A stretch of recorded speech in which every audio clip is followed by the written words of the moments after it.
Next question है, इसमें मैग्नीन का विशिष्ट प्रतिरोध 50 × 10⁻⁸ ओम मीटर है। 50 सेंटीमीटर लंबाई के मैग्नीन के एक घन का प्रतिरोध होगा। घन, अब देखिए मैग्नीन के तार का घन बना दिया उन्होंने, पूछते हैं उसका प्रतिरोध कितना होगा।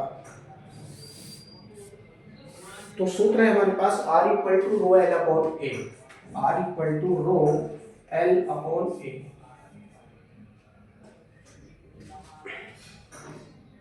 कर लेते हैं इसको। मैग्नीन का विशिष्ट प्रतिरोध दे रखा है उन्होंने 50 × 10⁻⁸ तो रखेंगे वैल्यू 50 × 10⁻⁸ इंटू एल की वैल्यू कितनी दे रखी है उन्होंने 50 सेंटीमीटर, इसको मीटर में बना लेंगे, हो जाएगा 50 × 10⁻⁻² अपॉन क्षेत्रफल, यानी क्षेत्रफल हमारे पास में है ही नहीं, लेकिन उसकी लंबाई दे रखी है, लंबाई दे रखी है। तो घन सबसे पहले बनता कैसे है आप देख लीजिए। घन के 6 फलक होते हैं, घन के कितने फलक होते हैं 6 फलक होते हैं। और यदि इसके क्षेत्रफल की हम बात करें तो लंबाई गुणा चौड़ाई, अब घन है लंबाई और चौड़ाई तो बिल्कुल बराबर ही होगी, तो L × L यदि हम इसको करेंगे, L × L यदि इसको करेंगे तो इसका क्षेत्रफल हमको प्राप्त हो जाएगा। L × L यदि इसको करेंगे तो क्षेत्रफल हमको प्राप्त हो जाएगा, यानी 50 × 50 × 10⁻⁻, दोनों नहीं 4 ये हो जाएगा। अब काट फीट कर लेंगे हम, इस 50 से ये 50 काट दो, इस 50 से ये 50 काट दो, बचा 10⁻⁻⁴। और यदि ये ऊपर आएगा तो किसका हो जाएगा प्लस का हो जाएगा, किसका हो जाएगा प्लस का हो जाएगा। अब देखो माइनस के कितने हैं ऊपर 8 ये है 2 ये है, कितने हो गए 10, 10 में से जब 4 निकालेंगे तो बचेंगे -6, यानी 10⁻⁻6 हो, ये हमको प्राप्त हो जाता है। विकल्प कौन सा है इसमें, विकल्प है आपका ए सही है, विकल्प ए आपका सही है, बाकी के सारे विकल्प आपके गलत है। नेक्स्ट क्वेश्चन है, विशिष्ट चालकता का मात्रक कितना है।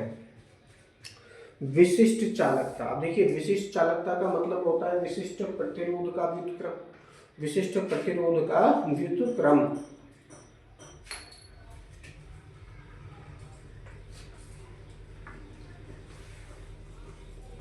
सूत्र के द्वारा इसको हम हल करेंगे।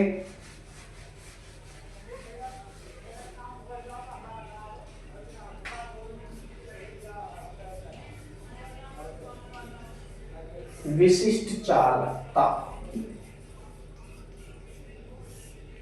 बराबर 1 / विशिष्ट प्रतिरोध, यानी 1/ρ, 1/ρ। रो का जो मात्रक है इसके स्थान पर हम रखेंगे, रो का मात्रक क्या है ओम मीटर, रो का मात्रक क्या है ओम मीटर है, तो रखेंगे क्या प्राप्त होगा 1/, ओम मीटर। अब देखिए मैंने डैश लगाया है बीच में, इसका मतलब माइनस नहीं है, माइनस नहीं है, ये क्या है मल्टीप्लाई में है। इसको अगर मैं साफ भी कर दूंगा हटा भी दूंगा तो भी कोई फर्क नहीं पड़ेगा।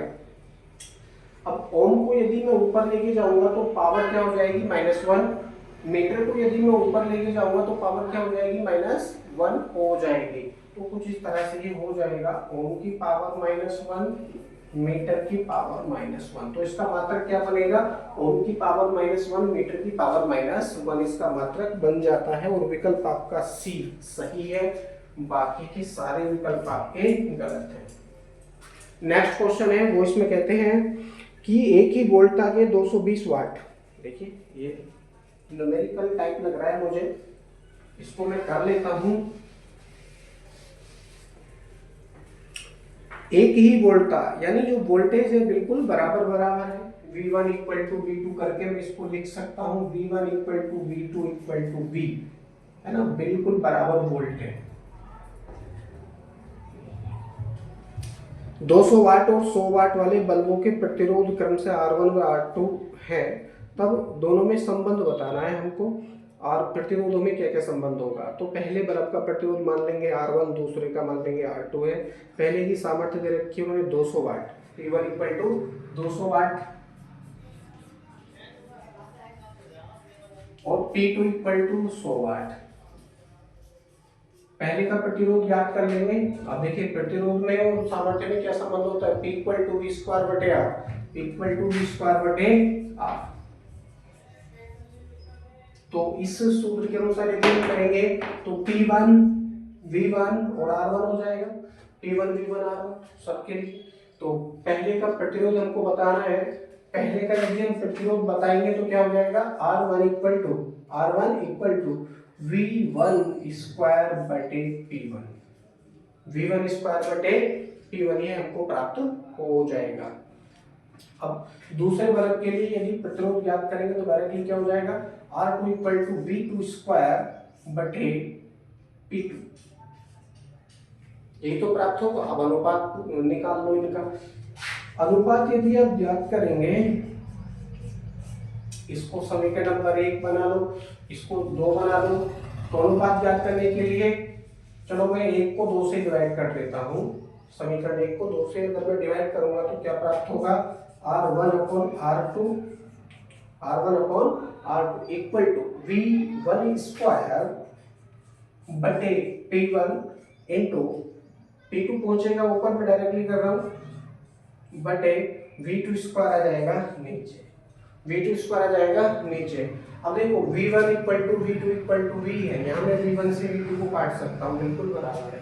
डायरेक्टली वैल्यू रखूंगा तो P2 की वैल्यू हमको कितनी दे रखी है, P2 की वैल्यू 100 है बटे और P1 की वैल्यू 200 है, P2 की वैल्यू 200, सॉरी P1 की वैल्यू कितनी है 200 और P2 की वैल्यू, P1 की वैल्यू है 200 और P2 की वैल्यू है 100 केवल। अब 2 जीरो से 2 जीरो काट देंगे, केवल 1/2 बचेगा। क्या बचेगा 1/2।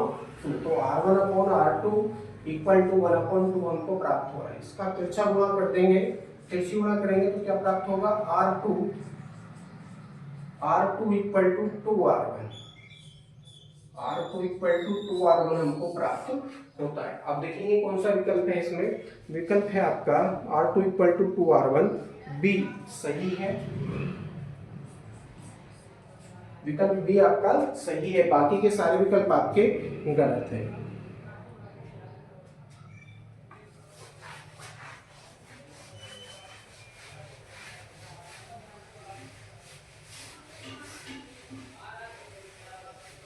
नेक्स्ट क्वेश्चन है, इसमें 40 वाट तथा 60 वाट के दो बल्ब 220 वोल्ट की लाइन से जोड़े जाते हैं, प्रतिरोधों का अनुपात कितना होगा। तो सेम सूत्र का प्रयोग करते हुए आप इसे हल कर लेंगे, आंसर आपको आ जाएगा।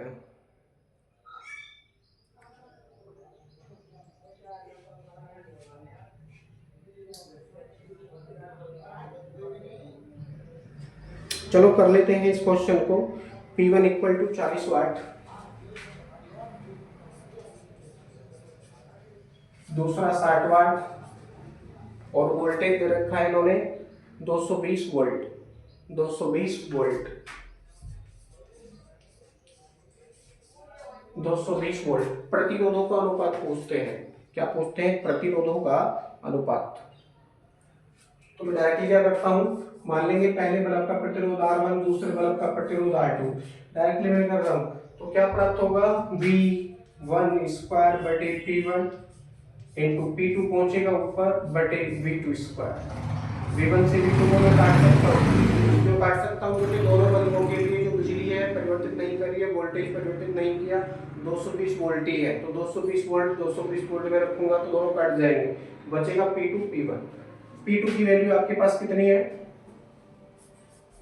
R1 अपॉन R2 बराबर P2 की वैल्यू आपके पास में है 60 वाट, तो 60 बटे और इसकी वैल्यू है 40, काट लेंगे, 2 से 2 दूनी 4, 2 किया 6, 2 बटे 3, R1 अनुपात R2 बराबर 3 अनुपात 2 हमको प्राप्त हो रहा है। विकल्प कौन सा है आपका,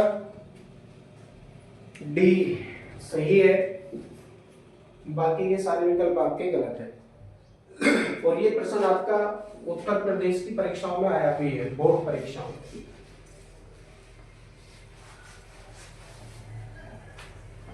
नेक्स्ट क्वेश्चन है, इसमें दे रखा है 60 वाट व 100 वाट वाले बल्ब के तंतु एक ही लंबाई के हैं, बिल्कुल बराबर लंबाई के तंतु हैं, वो इसमें पूछते हैं 4 विकल्पों में से 100 वाट वाला तंतु मोटा है, 60 वाट वाला तंतु मोटा है, दोनों समान मोटाई के हैं, दोनों की लंबाई बराबर नहीं हो सकती, इसमें कौन सा विकल्प हमारा सही होगा।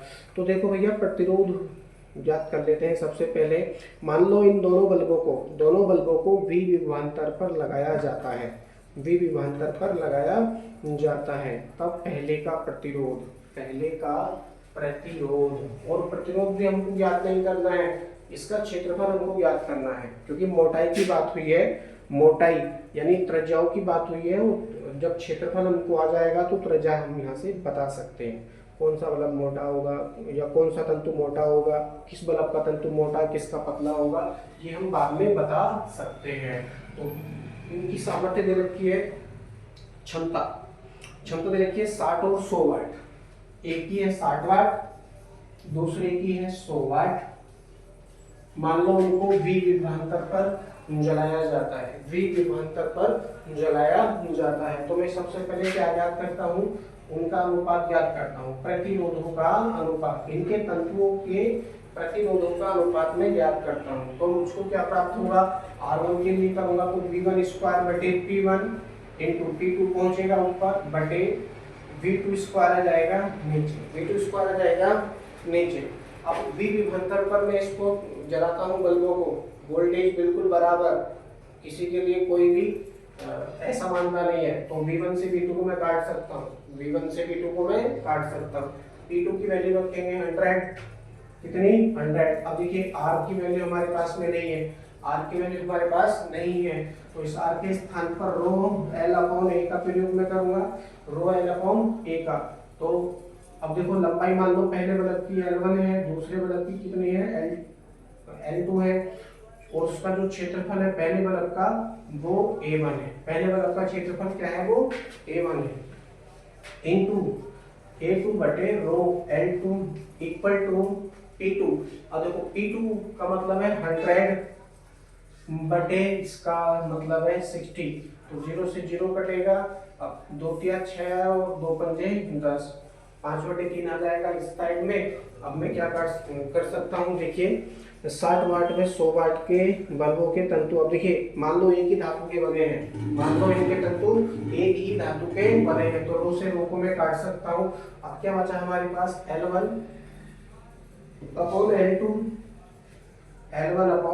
L2 into A2 upon A1 हमको प्राप्त हुआ, इक्वल टू क्या हो रहा है यहाँ पर 5/3 हो रहा है, 5/3 हो रहा है। अब मैं क्या करूंगा, देखो क्षेत्रफल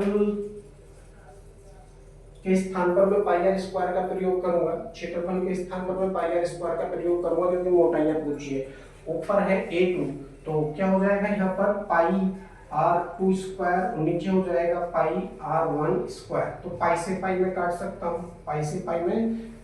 हूँ, तो क्या बचा हमारे पास R2 स्क्वायर बटे R1 स्क्वायर हमको प्राप्त हुआ है, R1 square equal to R2 square. अब देखो लंबाइयां मान लीजिए कुछ टाइम के लिए बिल्कुल बराबर है, कुछ समय के लिए बिल्कुल बराबर है, तो L1 से L2 भी कट जाएगा, L1 से क्या होगा, L2 भी कट जाएगा। देखिए अगर हम L1 और L2 को साथ में लेके चलेंगे ना, तो आगे जाके बहुत कंजेस्टेड क्वेश्चन ये हो सकता है ना, मुश्किल। तो ऐसा ना हो इसके लिए हमने क्या किया, तंतुओं की लंबाइयां बिल्कुल बराबर कर ली है, केवल हम उनकी त्रिज्या यानी मोटाइयों की बात कर रहे हैं। तो क्या प्राप्त होगा, यदि मैं यहाँ से किस चीज की वैल्यू फाइंड कर सकता हूँ, R2 की वैल्यू अगर मैं फाइंड करूंगा, R2 की वैल्यू यदि मैं फाइंड करूंगा तो R2 स्क्वायर इक्वल टू क्या प्राप्त होगा, 5R1 स्क्वायर अपॉन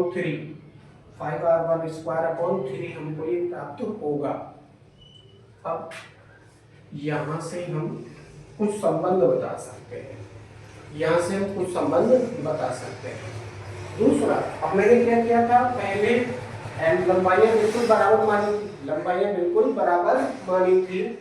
अब मैं क्या कर रहा हूँ, यहाँ पर क्या था, L1 अपॉन L2 था, L2 था इनटू अब मैं उनकी मोटाइयां बिल्कुल बराबर मानता हूँ। तो जब मैं मोटाइयां बिल्कुल बराबर मानूंगा तो R1 से R2 कट जाएगा, R1 से क्या होगा, R2 कट जाएगा, बचेगा केवल आपके पास इतना L1/L2 बराबर 5/3। केवल इतना ही आपको ये प्राप्त होगा। यदि मैं यहाँ से किस चीज की वैल्यू फाइंड करूंगा, मान लो L1 की वैल्यू फाइंड करता हूँ। L1 की वैल्यू अगर मैं यहाँ से फाइंड करूंगा तो L1 इक्वल टू क्या प्राप्त होगा, 5L2/3, 5L2/3 ये हमको प्राप्त होगा। अब हम इनको देखते हुए वो बताएंगे जो हमसे पूछा है इस क्वेश्चन में। ये कहते हैं 100 वाट वाला तंतु मोटा है, 100 वाट वाला तंतु मोटा है। अब मोटा तो वो होगा जिसकी त्रिज्या ज्यादा होगी, भाई ज्यादा त्रिज्या होगी तो ज्यादा व्यास होगा, अब ज्यादा व्यास होगा तो वो मोटा होगा, साफ सीधी सीधी बात है। अब यहाँ पर यदि हम R2 की बात करें तो R2 इक्वल टू 5R1² हमको प्राप्त हो रहा है, 5R1² हमको प्राप्त हो रहा है। इससे सिद्ध होता है कि R2 की वैल्यू R1 से अधिक है, R2 की वैल्यू R1 से अधिक है। अब जब त्रिज्या उसकी अधिक है तो व्यास भी अधिक होगा, तो मोटाई भी अधिक ही होगी उसकी। तो R2 किसकी वैल्यू है, यानी दूसरे तंतु की त्रिज्या है, दूसरे बल्ब के तंतु की त्रिज्या P2 वाली, जिसकी क्षमता 100 वाट है, जिसकी क्षमता कितनी है, 100 वाट है। तो मैं क्या कर सकता हूं, P2 100 वाट वाला तंतु मोटा है, मैं इसको लिखूंगा 100 वाट वाला तंतु मोटा है, ठीक है। इससे यही तो सिद्ध हो जाता है भाई R2 की वैल्यू ज्यादा है, R1 की वैल्यू कम हमको प्राप्त हो रही है। और R2 किसकी वैल्यू है, 100 वाट वाले बल्ब की, 100 वाट वाले बल्ब की। तो 100 वाट वाला तंतु मोटा है। ये हम यही जो विकल्प है आपका सही है, विकल्प इसमें A सही है। बाकी के अब विकल्पों पे भी विचार कर लेते हैं। अब देखिए लंबाइयों की अगर हम बात करें तो L1 इक्वल टू 5L2/3 हमको प्राप्त हो रहा है, 5L2/3 हमको प्राप्त हो रहा है। तो इसके अनुसार यदि हम देखते हैं, इसके अनुसार यदि हम देखेंगे L1 ग्रेटर देन L2 हमको प्राप्त होगा, L1 ग्रेटर देन L2 यानी पहले तंतु की लंबाई, पहले बल्ब के तंतु की लंबाई दूसरे बल्ब के तंतु की लंबाई की अपेक्षा अधिक है, ठीक है, अधिक है। पढ़ते हैं 60 वाट वाला तंतु मोटा है। अब देखिए 60 वाट वाला तंतु तो मोटा हो नहीं सकता, केवल 100 वाट वाला तंतु ही मोटा होगा, तो विकल्प भी आपका गलत हो जाता है। सी विकल्प में कहते हैं दोनों समान मोटाई के हैं। आप समान मोटाई के तो हो नहीं सकते भैया, आपके सामने है ना सब कर रखा है। R2² इक्वल टू 5R1² हमको ये प्राप्त हो रहा है। तो समान मोटाई के नहीं है, दोनों की लंबाई बराबर नहीं हो सकती, दोनों की लंबाई बराबर नहीं हो सकती, बिल्कुल सही बात है। L1 ग्रेटर देन L2 हमको प्राप्त हो रहा है, यानी पहले तंतु की लंबाई दूसरे तंतु की लंबाई की अपेक्षा अधिक है। तो विकल्प डी भी आपका सही है, विकल्प डी भी आपका सही है। दोनों तंतुओं की लंबाई समान नहीं हो सकती, तो विकल्प डी भी आपका सही है।